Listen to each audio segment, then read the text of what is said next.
The third chapter of Genesis, from the King James Version. Now the serpent was more subtle than any beast of the field which the Lord God had made.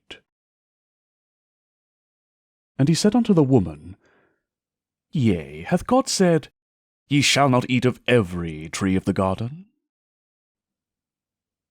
And the woman said unto the serpent, We may eat of the fruit of the trees of the garden. But of the fruit of the tree which is in the midst of the garden, God hath said, Ye shall not eat of it, neither shall ye touch it, lest ye die. And the serpent said unto the woman, Ye shall not surely die?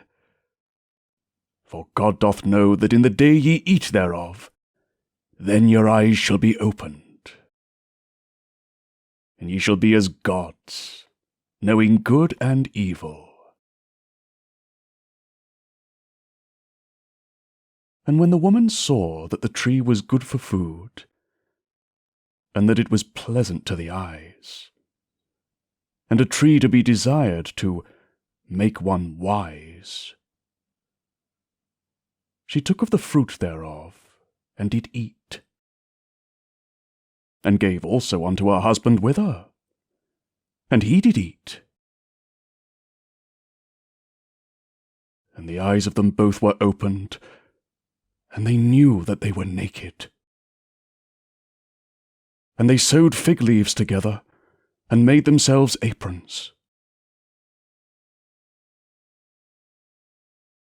And they heard the voice of the Lord God, walking in the garden in the cool of the day. And Adam and his wife hid themselves from the presence of the Lord God amongst the trees of the garden. And the Lord God called unto Adam, and said unto him, Where art thou? And he said, I heard thy voice in the garden, and I was afraid, because I was naked, and I hid myself.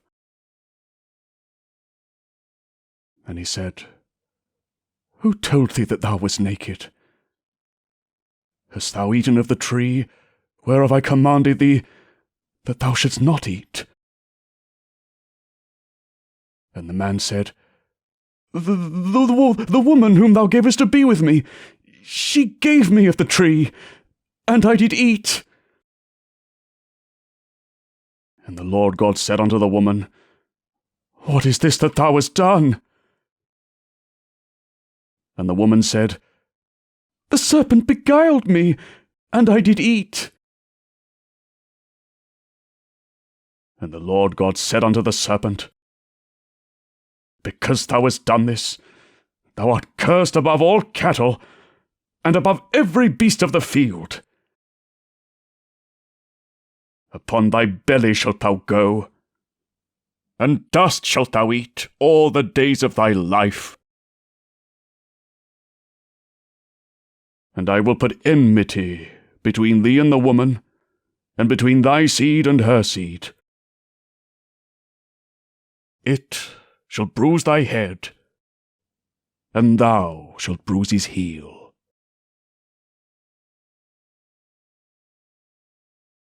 Unto the woman he said, I will greatly multiply thy sorrow and thy conception. In sorrow thou shalt bring forth children, and thy desire shall be to thy husband, and he shall rule over thee. And unto Adam he said,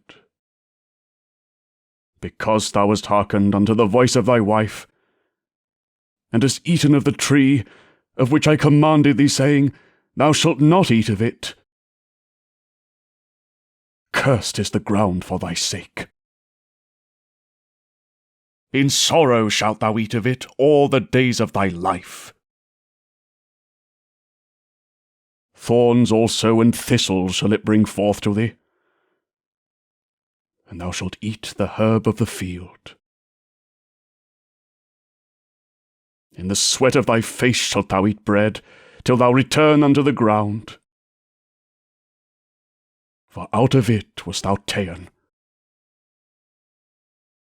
For dust thou art, and unto dust shalt thou return.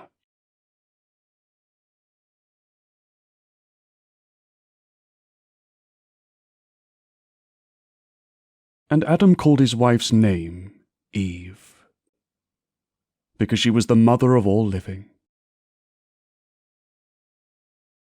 Unto Adam also and to his wife did the Lord God make coats of skins, and clothe them. And the Lord God said, Behold, the man is become as one of us, to know good and evil.